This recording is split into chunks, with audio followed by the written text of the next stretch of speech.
Hi guys. Okay, let's talk through some projectile motion examples because this is the process you're going to have to take with your projectile motion simulator, and you're essentially going to be having to do these steps on your own and filling it out through this Google Doc similar to this. Okay, so I started by creating a drawing.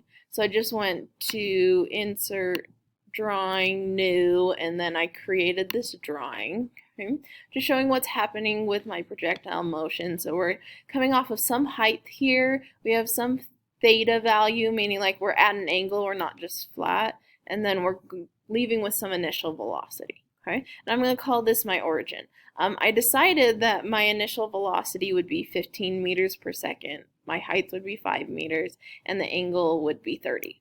Okay. Again, you're going to be making those decisions on your own, the velocity, the height, the angle, before you run it on your simulator and you do all your calculations. Okay, so you figure that out and then you run your calculation. So with that in mind, in the x direction, my x initial, if I'm calling this my origin, would be 0. And x final, that's what we're solving for. We want to know, where is the cannonball, where is my projectile going to land?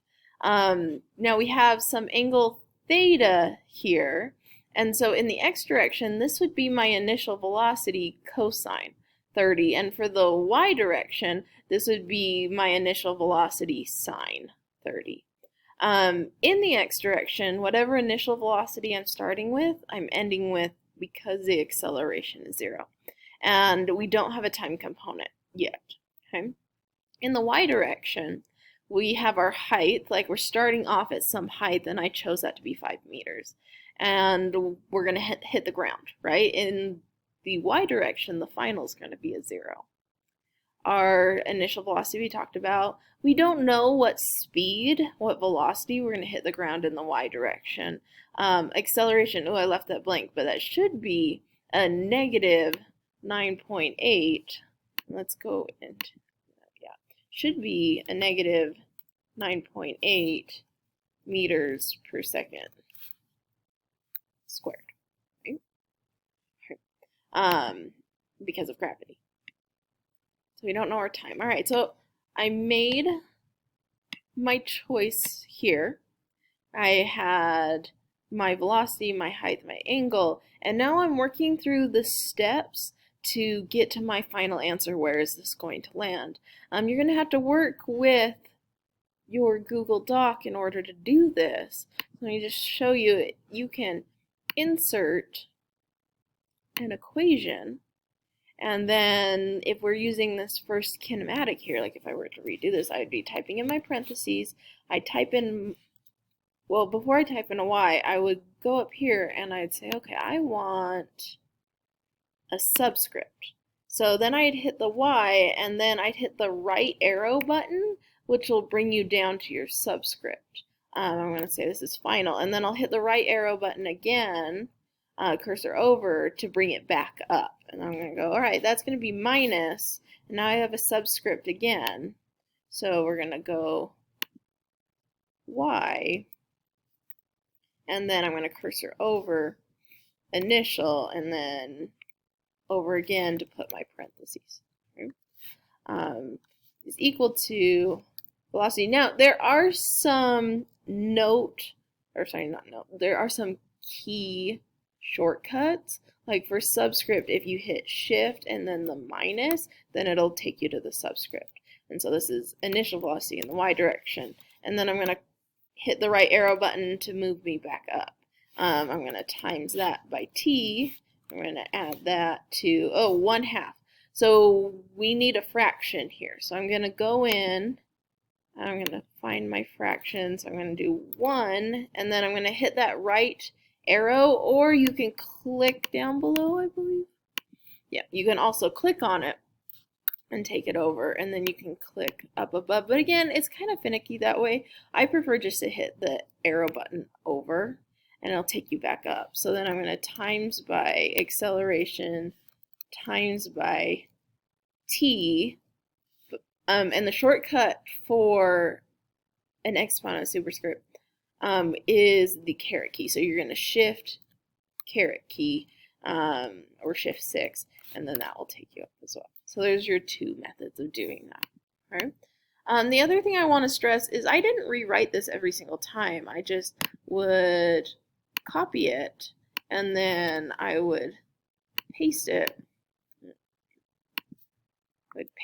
And then I'd go back and make the changes I need, like, oh, y final is 0, so I'm just going to get rid of that. Okay? And that's what I did for the next step.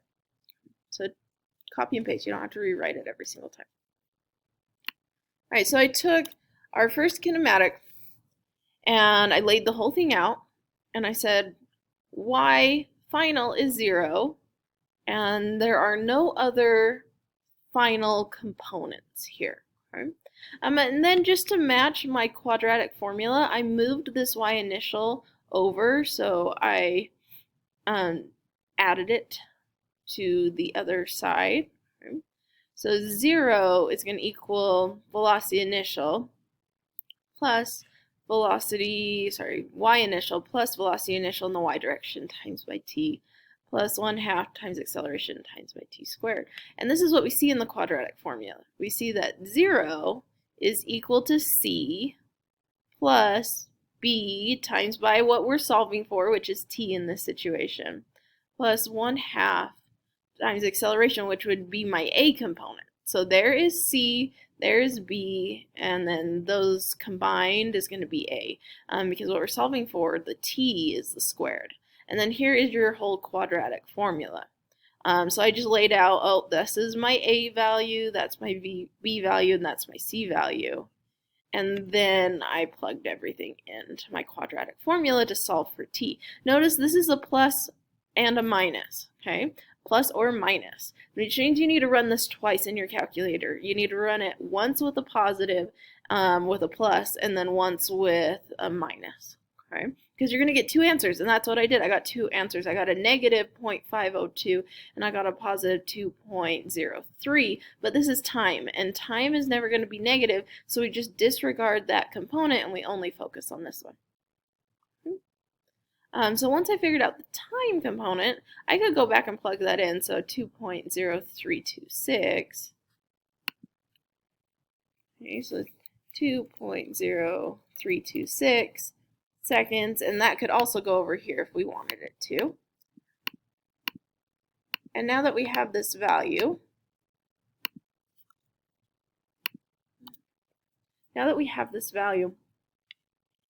we can use it in a different quadratic formula. Well, the formula is the same, but now we can look at it in the x direction. Okay, so there's my whole big quadratic, and I'm saying, well, x initial is 0. Okay, and then also acceleration is 0. So anything times by 0 is 0. That whole component's going to drop out, and so x final is going to equal velocity in the x direction times by t. Velocity in the x direction times by t is 15 cosine 30, and then we solve for the time. Multiply those two values together and we get our final answer.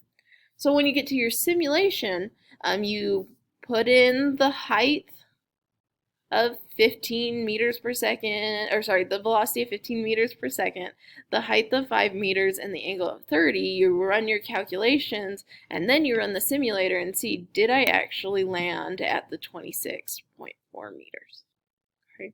Follow the assignment in Canvas to walk you through this, and then when you get this done, submit it within that assignment on Canvas. Always, guys, let me know if you have any questions at all. Email me, message me on Canvas. Okay. All right. Have a great day.